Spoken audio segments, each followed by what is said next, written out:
Hello, I'm Bill Leopold, and welcome to this edition of Breakfast at the Barracks. Joining me today are Ray Compari, Associate Dean and Director of Executive Education at the Rutgers School of Business-Camden, Deborah Silver, Director of Professional Science Master's Program at Rutgers Newark, New Brunswick, and Camden, and Jim Morris, the Associate Director of the Rutgers Office of Continuing and Professional Education at Rutgers, New Brunswick. Welcome, guys. Welcome. Thank you. Glad to have you all on board. So I think the first question is, for everybody sitting here, why would Rutgers even be involved in executive education or continuing education? What importance does it have? I can't imagine a better time to have skills. I mean, you know, in this economy, skills are needed at entry level, mid-level, executive level, and unless you are keeping your skills current, it's just you have to produce and demonstrate your value literally every single year you're on the job, and that's what executive and continuing education does for you. Okay, other folks? I mean, Rutgers is an educational institution. We're involved in lifelong learning, so professional, executive, continuing education is part of that. And to give you some national perspective on what that means, organizations, industry, business spend about $126 billion every year training their employees. And much of that is done in-house, but of that dollar amount, there's about $48 billion every year that is given to third-party vendors, like a university, to provide services. So we, Rutgers, are like any other university that provides externally focused programs. So we are a competitor in that market.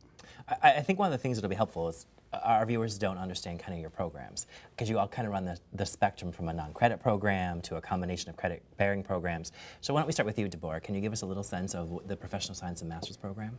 Sure. So we're a Professional Science Master, so it's a Master's of Science degree, but the name of the degree that we give is a Master of Business and Science. And the uniqueness of the degree is that it combines science with business. We are a graduate program, but it has a professional focus, hence the name Professional Science Masters.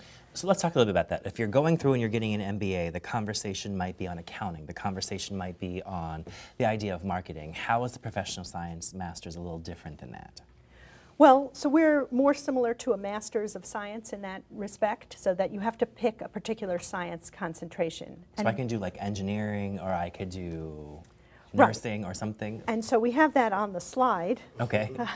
So the slide, the different concentrations are broken up into fields of life science, engineering, health and wellness, agriculture and food, sustainability, computer and information science, and math and statistics. And all of the individual professional fields within those larger subheadings are listed on the slide. So you're really kind of a conversation in terms of an integrated kind of cross-discipline kind of master's degree in terms of science and business in those areas. Right, so students still have to pick a particular science concentration, but within those concentrations they're grouped because professions, obviously you need to have a combination of different sciences, but in addition, with the science, we have the business component, and that's really the difference. Most Masters of Science degrees are only science degrees, similar to MBA are solely business degrees. And this is sort of in the middle there, combining your pure science, your pure business, with a more professional type of science as well. All right, we'll come back and talk about your students in a second. I'm going to move on to you, Ray. So can you give me a context of what your program is about down at the School of Business in Camden? Sure. Any school of business typically has three products. One is the traditional undergrad education, secondly is graduate education, and thirdly is non-credit. So at the School of Business-Camden, my responsibility is to service that market and provide non-credit education primarily to working professionals.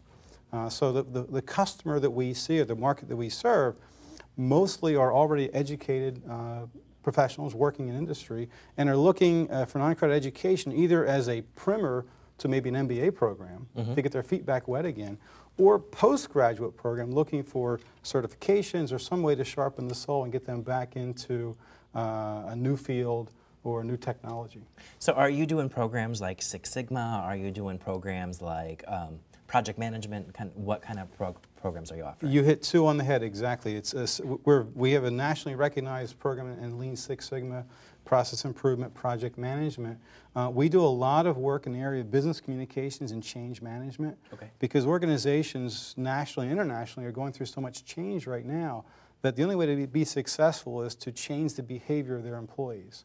So we do a lot of work working with managers, first-line supervisors, and senior leaders in helping them transition through a changing organization. And I want to help folks to understand, there are what we call training programs, but these aren't training programs. Training programs are like 1-day, 2-hour seminars that really, you know, somebody might come into your area. This is a little bit more advanced than a training program, has a little bit more of an output around that, and we really call them non-credit programs here at the university, correct?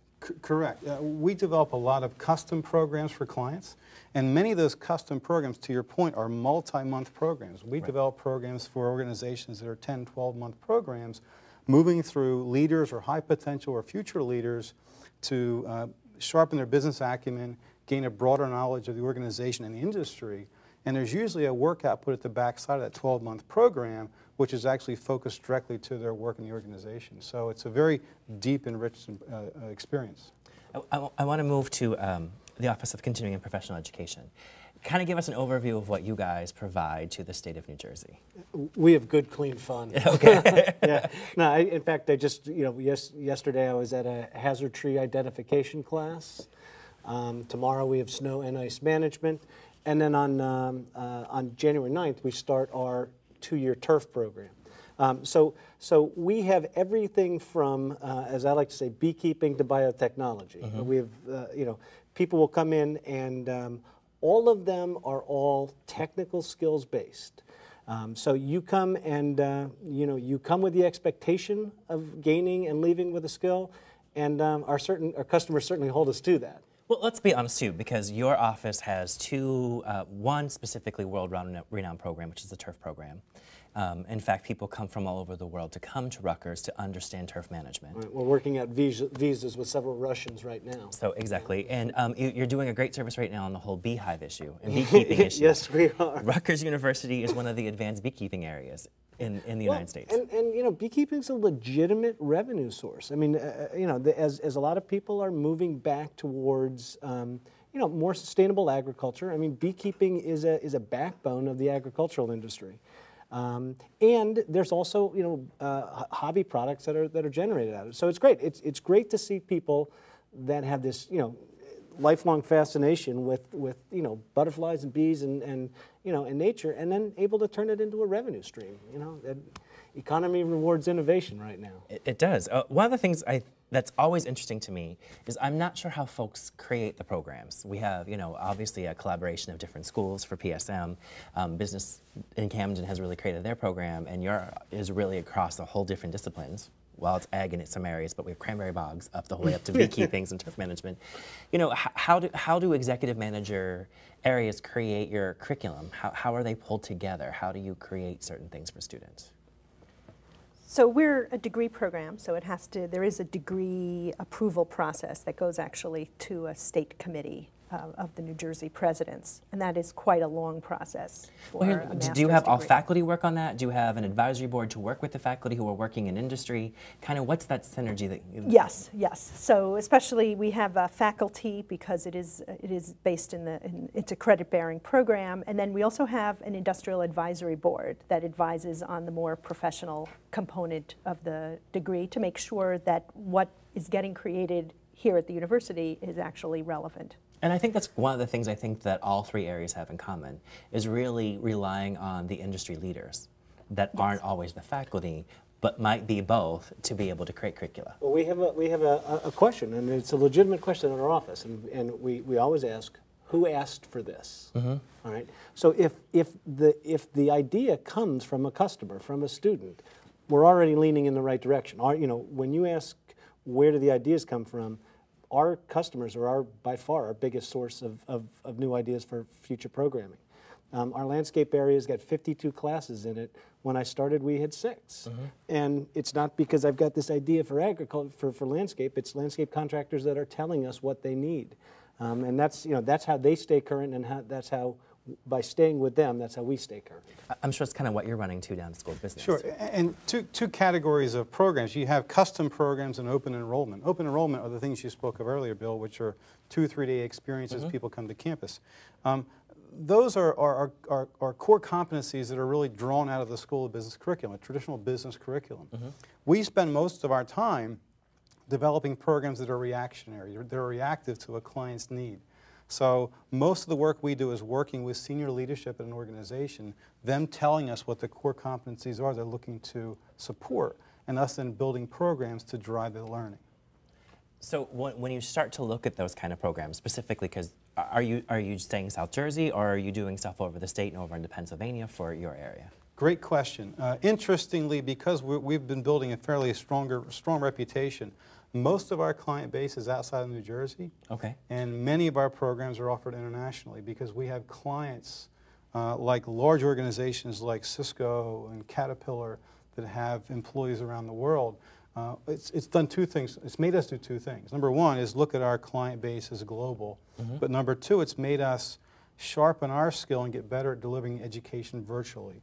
We do much of our delivery in a blended or virtual format, meaning we're talking to or training populations in Spain, across Europe, across the Middle East, and Australia.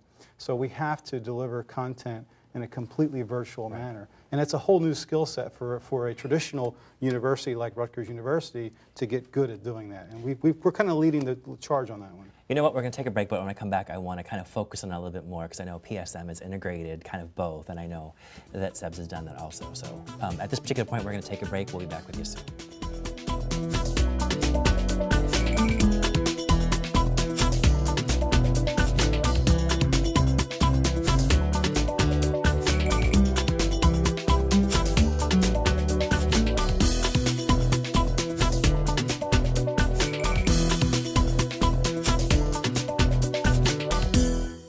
Welcome back. We're here having a conversation about executive education, and before we went to break, Ray Compari was talking about really reaching an international audience with creating online classes, virtual worlds, and I know PSM is doing some of that. So, Deborah, can you kind of talk about how, as a credit master's program, you've kind of taken the lead in some of those areas?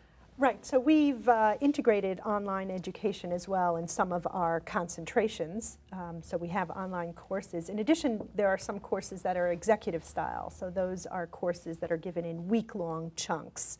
Okay. And in fact, some of those executive style courses come from continuing ed, and we allow them to transfer over as credits. There's a limit what can be transferred, but there is a nice synergy between many of the courses that are being offered in continuing ed and many of the courses that students in our Masters of Business and Science program need. Okay, so you're kind of doing regular traditional class, 3 hours, once a week, the executive program, which is a week long in some areas to come in, and then some stuff is either hybrid or online. Yes. So it's really a selection for the students to be able to go through and be able to balance work and education as they're going through that. Yes, and the real goal there is to get some of the academic, the pure science, the pure business, and then this middle part with professional style learning and courses. So over at Office of Continuing and Professional Education, how are you guys doing with virtual stuff? I don't know if you can do beekeeping virtually, or can you? We don't do beekeeping virtually right now. You don't get stung.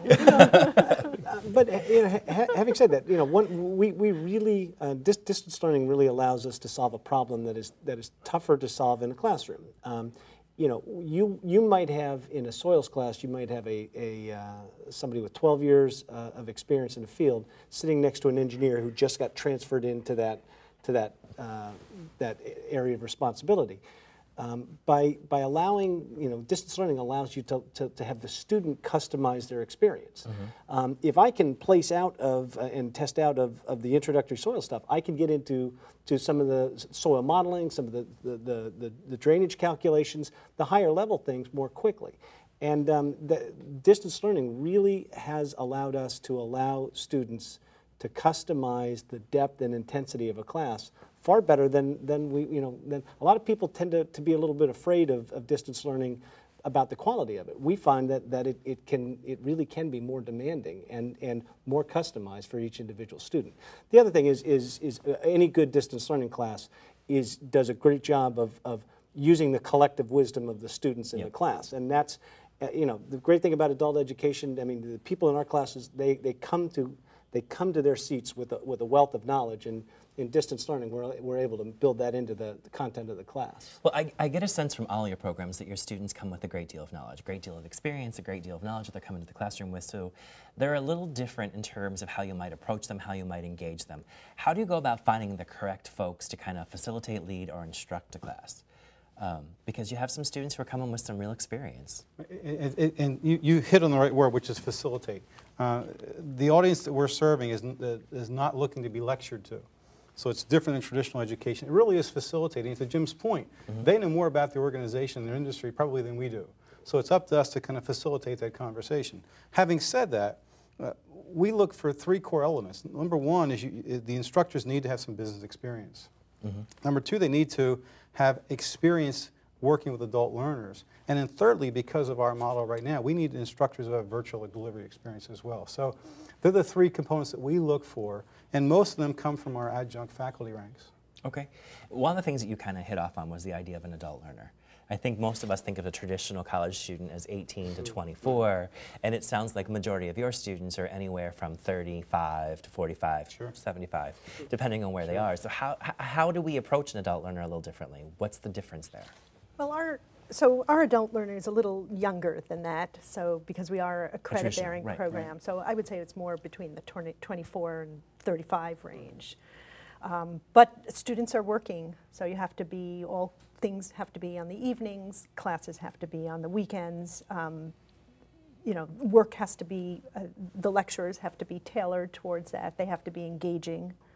So it's very important to be mindful of that these students are working and they're have full lives.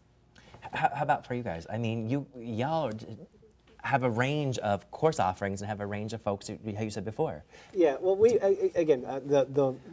have 400 different topics, but they all have one thing in common, and that's ruthless practicality. You know, with an adult learner, you have to respect their intelligence, their knowledge, and their time. You know, I find, you know, you can tell if a crowd does not feel like they are getting their money's and time's worth. I mean, they will get up and leave. They certainly will not come back. So, I mean, the discipline of the marketplace really does force you to, you know, you have to deliver the goods every minute of every day in every class. And that's, you know, it's a tough standard, but, you know, I really don't want it any other way. I mean, that forces you to stay on your game.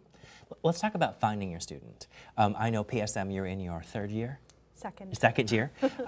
And Ray talked about the fact that he has an international clientele, and Jim... 105th year. 105th year. No, seriously, that, I mean, it's 105th year in place, and the conversation is you're in all 21 counties. You're in all 21 counties in New Jersey. Second century. So how do you go about finding your student or being able to locate that student? So we're the newest on the block. We've had a marketing campaign where we've contacted many local industries. We also pull from undergraduates, not only at Rutgers, but at other universities. So we're slowly ramping up. And web, most students are looking for their educational opportunities on the web. Let me follow up, because you had talked before that your students were much more traditional graduate student age. So are most of your students coming straight out of undergrad into the program? No, so we're sort of divided a third. So a third are coming in from undergraduate. A third are working. They're working in New Jersey and they're looking for their next step. And then a third international, and many of the international have had work experience international as well. Okay, and where internationally are you pulling the majority from? We have South America, India, China. So it really is a global context. Yes. So internationally, how do you find, you talked about corporations coming to you for custom training, but... And we have to be where educated professionals look to obtain information. So we advertise and market in trade journals, any publications that someone in a middle management position would read. But there's so much business we get through word of mouth. If we're successful at a large organization like a Cisco or a Caterpillar, they have so many different vendors and partners that all of a sudden work appears. So it comes down to being very good at what you do, and additional work will occur. So it's really about building the reputation, making sure you're meeting those demands, meeting those needs of those students, and they're leaving satisfied and being able to feel that they can utilize those skills back in the workplace. And the one add-on is the power of the Rutgers brand. I mean, the further you go across the country, the more powerful the big R is. And it's really a huge advantage. So let's talk. 150 years, 400 courses. 105. Yeah, we're good. Sorry. Yeah, we're good. 105 years. I'm sitting here going 105 years, 21 counties, everything from beekeepers. How do you find beekeepers? How do you find beekeepers or turf people? Well, first of all, I fully agree with Ray. There is no better marketing campaign than a colleague saying, you have to take this course. Right. And that's the goods. I mean, that is, so alumni is by far our biggest source. You know, we still do, you know, we're very good at return on investment of our marketing dollar, and some of that is still direct mail. The nice thing about beekeepers is they read beekeeping journals. They subscribe, you know, they're on you know, landscape contractors are on lawnsite.com. I mean, they gather in these targeted professional audiences. But the other thing is with the internet, with search engine marketing, for instance, our food science classes, we actually have targeted you know, it's a chemical additive that used in the process. If somebody is searching for information about that additive or a regulation, right, that means that they're one of our potential customers, and we then optimize naturally and do pay-per-click around those targeted keywords. And the final thing is we're very tight with a lot of the professional associations. Associations are great sources of instructors, they're great sources of students, and they're great sources of content. So we ally very closely and work very closely in concert with professional associations. Now let's talk a little bit about this. To get a PSM, how many, 36 credits, 30 credits, 72 credits? Right, so the degree is a Master's of Business and Science degree, and it's 43 credits. Okay.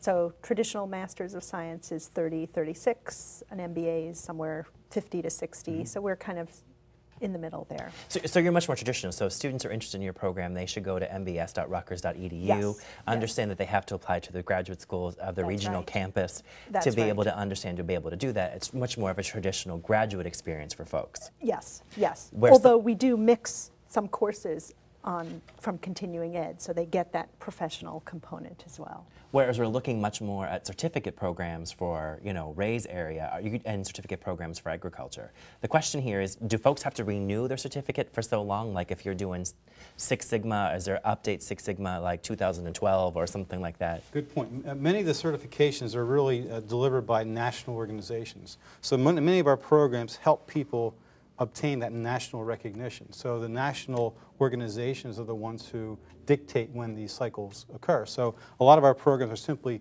test prep or exam prep for those kind of national certifications, so that drives itself. Right, so it's a continual revolving cycle in terms of how they update it. Now, I know for a fact for your guys' area, there might be tree removal, there might be water purification, those kind of things. You do courses, but you also do certificate programs where folks have to come back in and be certified to do those things. Sure, absolutely. And we have voluntary certificate programs, and then, like Ray was describing, some that are tied to national programs. Radon mitigation and measurement, for instance, there's a national standard, and we certify people, and then there's a mandatory recertification. What's neater, and I'm sure you've done the same things, is when it's your own certificate that then becomes the industry standard. That's what happens. I mean, you know, that's kind of fun, man. You know, it's like, yeah, that's ours, yeah. And that's in the wetland delineation area. Wetlands is separating where swampland ends and upland begins, and you can't develop a property without doing that work. And again, going from working with our students, we went from a one-day class to 14, part series. Did a similar thing in recycling certification. So we've created some of these certificates that then have become the industry standard, and that's good. That's good fun. Let's also talk about this. Besides doing the industry standard, all three of your offices, all three of your programs are working a great deal with grants. So it might be a grant that you're doing with the state of New Jersey. It might be a grant around innovation around science and education. It might be a grant in terms of how to advance business. How do you find the fine line between doing your own programs, a grant program? How do you know what revenue to generate or what programs to kind of put out there? My favorite thing to do is get paid for something that I was already going to do. Yeah. No, if it's a good idea, if it's a good idea, a lot of times then, then you can help direct policy that way. Right. We've done that with environmentally friendly landscaping. I mean, the problem was that there was the science was there, but the customers weren't. So, all this money had gone into, telling people how to do the insect identification, but nobody was buying it. And so we then helped those federal agencies and state agencies fund programs on the business side of things to help landscape contractors become better marketers and sell the environmentally friendly service. But you guys are also doing a great program right now with regards to the Department of Correction. Yeah, and again, that's again, if you can do well by doing good at the end of your career, that's as good as it gets, and that's a perfect example. Sure. How about for you guys? Well, we saw the change in the economy, and we actually made the transition away from federally state-funded programs. So in our exec ed area, right now, I'm proud to report that every dollar we generate is fee for service. Okay. So we're working really with zero support from externally federal funded grant programs. So we're very proud to say that we kind of stand on our own. We're kind of a business within our own organization. So. All right. And Deborah? So we did receive a lot of grants from Department of Education and National Science Foundation to help found the program. Right. And that was really for curriculum development, to look at more professional science education, to find out what the needs for industry that traditional programs weren't filling. So we hope to continue that. Usually you find those in new science areas that there's a need for education. For example, sustainability is one that looks like that there's a need for education, so that there are some calls out from some National Science Foundation and Department of Education. Well, great. So Jim, Ray, Deborah, I want to thank you for being here today. We appreciate it. Thank you. This was fun. That's all the time we have for this edition of Breakfast at the Barracks. For more information about any of the subjects we've discussed here today, please visit our website at rutgers.tv. For all of us at the Rutgers Division of Continuing Studies, I'm Bill Leipold, and thanks for watching.